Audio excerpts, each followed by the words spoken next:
mo ko eh. Ano ba?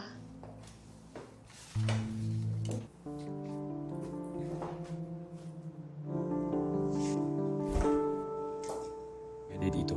Please sir, pagbigyan mo na ako. Di suatu pagi yang cerah, terlihat seorang gadis cantik yang tengah berbicara dengan seseorang lewat telepon seluler. Gadis cantik itu bernama April. Di saat yang sama, terlihat juga seorang pemuda yang sedang berbicara dengan seorang gadis lewat telepon seluler. Di sana, pemuda itu terlihat terpesona dengan kecantikan April. Pemuda itu bernama Juni.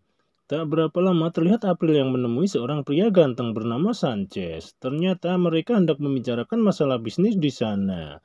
Di tengah pembicaraan, April mencoba merayu Sanchez untuk melancarkan negosiasinya, tapi semua tak sesuai rencana. Di sini Sanchez malah terlihat kesal dan memarahi April karena ia sama sekali tak tertarik dengan wanita. Ia lebih tertarik dengan laki-laki. Di sini April baru mengetahui ternyata Sanchez penyuka sesama terong. Kemudian Sanchez mengatakan akan melaporkan kelakuan April kepada bosnya. April pun berusaha meminta maaf kepada Sanchez. Namun Sanchez tak menghiraukan semua itu dan segera pergi meninggalkan April. Kami na lang ng boss mo ang mag-uusap. Sir! Sementara di tempat lain terlihat seorang gadis yang sedang mengirim pesan lewat telepon seluler. Tak berselang lama terlihat Juni masuk ke sana. Tanpa menunggu lama, gadis itu langsung menerkam Juni dan meminta jatah anget-anget kepadanya. Tapi tak diduga, di tengah pertempuran terdengar suara ketukan pintu dari luar. Mereka pun terlihat panik dan ketakutan. Tak disangka, ternyata kekasih gadis itu pulang untuk mengambil dompetnya yang ketinggalan. Sialnya, di sana ia melihat baju Juni tergeletak di sofa. Karena takut ketahuan, Juni pun segera lari dari sana. Punyeta! Dito!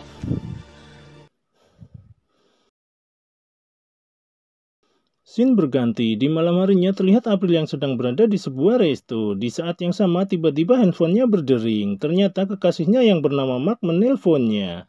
Di sana Mark menanyakan apa yang dilakukannya kepada Sanchez. Awalnya April tak mengakui perbuatannya. Tapi karena Mark terus menekannya, akhirnya April pun mengakuinya kalau ia telah merayu Sanchez.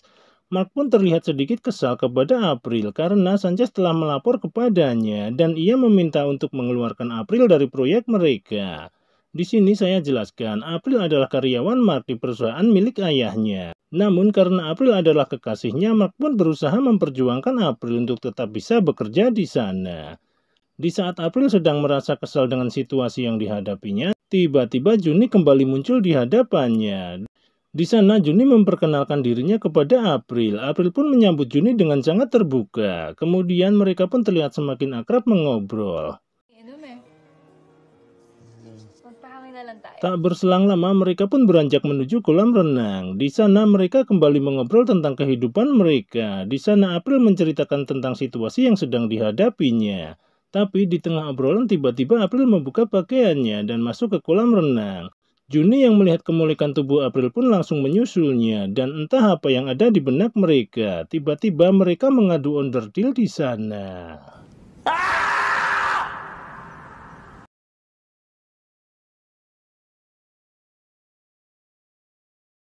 Di hari berikutnya terlihat Juni yang sedang bersama seorang gadis yang tidak begitu cantik. Ternyata gadis itu adalah kekasih Juni yang bernama Mai. Di sana Juni berniat untuk melamar Mai dan mengajaknya untuk segera menikah. Mai yang melihat keseriusan Juni pun merasa sangat bahagia. Tapi tiba-tiba Mai mengeluarkan sebuah cincin yang terlihat lebih mewah dari pemberian Juni. Ternyata cincin itu pemberian ayahnya untuk ibunya dulu. Kemudian Mai meminta Juni untuk memakaikannya. Namun ekspresi Juni tak seperti yang diharapkan. Dengan senyum yang terlihat kaku, Juni pun memakaikan cincin itu di jari Mai. Sampai di malam harinya ketika mereka berdua sedang berada di kamar, Juni masih terlihat murung. Di sini Mai mencoba merayu Juni dan mengatakan, "Kencrot aku, Kang." Tanpa banyak bicara, Juni pun menuruti keinginan Mai dan langsung merudalnya. Tapi semakin lama Juni terlihat semakin brutal dan Mai pun berteriak kesakitan. Mai yang merasa sudah tak tahan lagi pun menghentikan pertempuran itu. Lalu Mai menanyakan, "Ada apa gerangan Kang Mas sampai begitu brutal merudalku?" Juni pun mengatakan bahwa ia masih tersinggung dengan Mai yang tidak menghargai cincin pemberiannya dan lebih membanggakan cincin pemberian ayahnya. Di sini Mai pun terlihat semakin marah kepada Juni karena ia hanya ingin memakai cincin mewah ibunya yang tak mampu diberikan Juni. Namun Juni tak pernah bisa mengerti perasaannya. Bahkan Juni melupakan semua kebaikannya yang telah memberikan sebuah resto untuk dikelola. Mai yang tak ingin memperpanjang perdebatan pun segera memilih pergi dari sana dan meninggalkan Juni.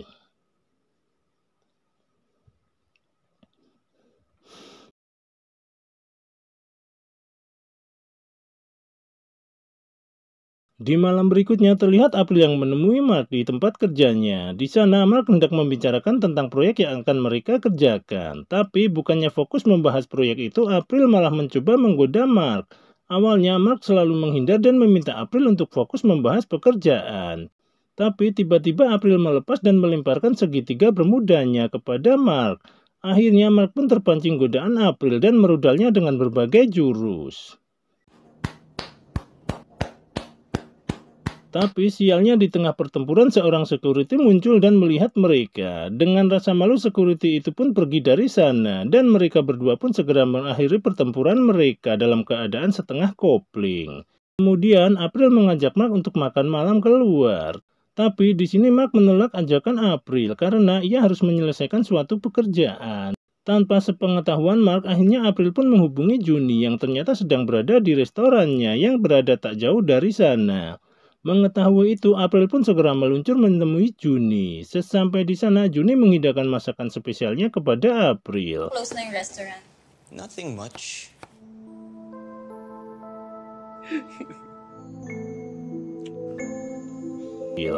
Setelah menyantap masakan Juni, April pun memberikan voucher kepada Juni untuk kembali merudalnya secara gratis tanpa dipungut pajak dan sebagainya. Sebagai pria normal, Juni pun tak menyia-nyiakan voucher itu dan segera kembali merudal April dengan riang gembira. Ingin aku teriak.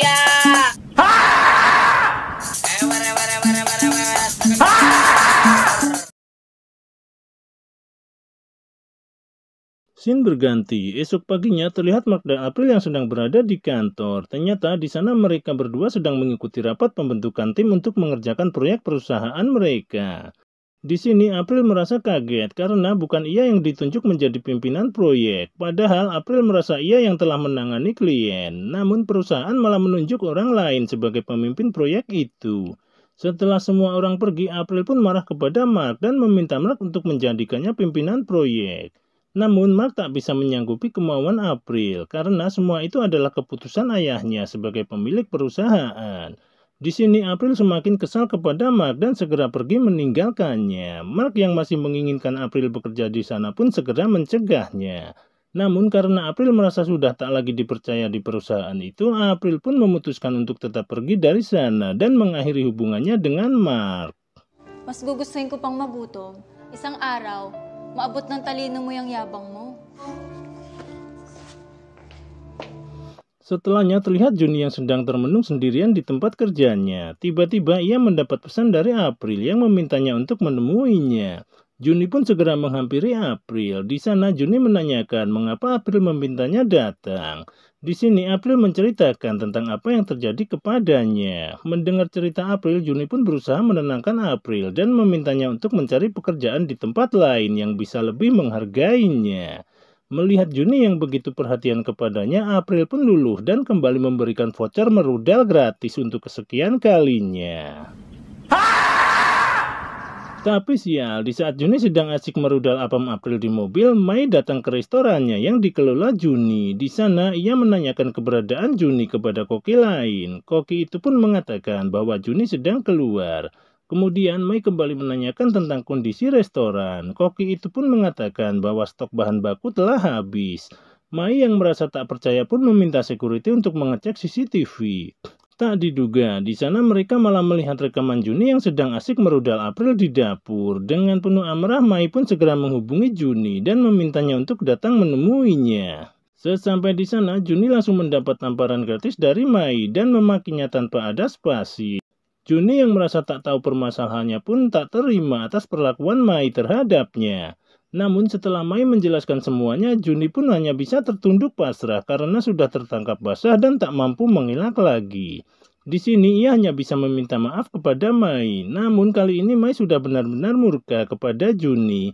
Karena ia merasa Juni tak ada sedikit pun rasa berterima kasih kepadanya. Karena sudah dipercaya mengelola restoran tapi ia malah menyalahgunakan kepercayaannya. Akhirnya Mai pun meminta Juni untuk pergi dari sana dan mengakhiri hubungan mereka. Babe. I'm sorry na. Babe. Di akhir film terlihat Juni dan April yang sudah duduk berdua merenungi nasib mereka. Di sini mereka berdua terlihat menyesali situasi yang mereka alami. Namun mereka berdua terlihat saling menguatkan dan pada puncaknya mereka pun kembali mengadu onderdil di sana dan film pun tamat. Ending yang sangat menyedihkan. Nagkamali ba tayo?